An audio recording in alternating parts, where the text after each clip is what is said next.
Alors, pour ceux qui se posent souvent la question de savoir quel est le retour sur investissement quand on fait un achat d'un appartement, peut-être d'une chambre sur Nairobi, aujourd'hui, j'ai un cas concret.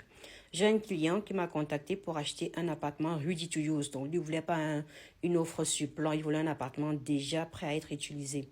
Donc, on a fait des recherches et puis finalement, je suis tombée sur un appartement d'une chambre sur Marina Bay. J'ai déjà des appartements sur Marina Bay. Donc, il y a un propriétaire qui a remis son appartement en vente. Il a revendu à près de 80, un peu moins de 82 000 dollars.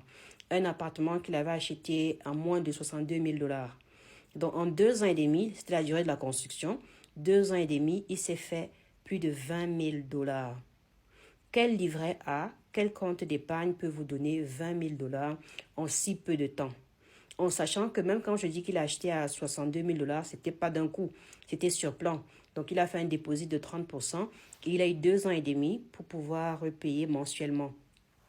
Donc, et aujourd'hui, 3 mois après la livraison du projet, il remet en vente. Et c'est un avantage pour mon client parce que l'appartement qui a été remis en vente aujourd'hui a déjà un locataire qui paye en dollars, je ne sais plus trop, mais 90 000 Kenyan shillings par mois. Donc, du coup, lui, il rachète un appartement qui a déjà un locataire qui a un contrat de bail d'1 an renouvelable. Donc, c'est vrai, c'est un gros montant qu'il a pu sortir, mais déjà, ça commence à être rentable, quoi. Parce qu'il a pris un crédit. Et quand il a eu son crédit, il a dit non, il ne voulait pas prendre une offre off-plan parce qu'il allait commencer à payer des traites alors qu'il n'avait pas encore de rentrée d'argent.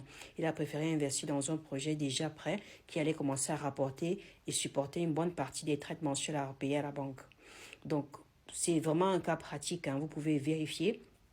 Vous tapez Marina Bay Square sur Nairobi, vous allez voir les prix des appartements qui étaient en off-plan. En général, c'est ça, c'est à Westland.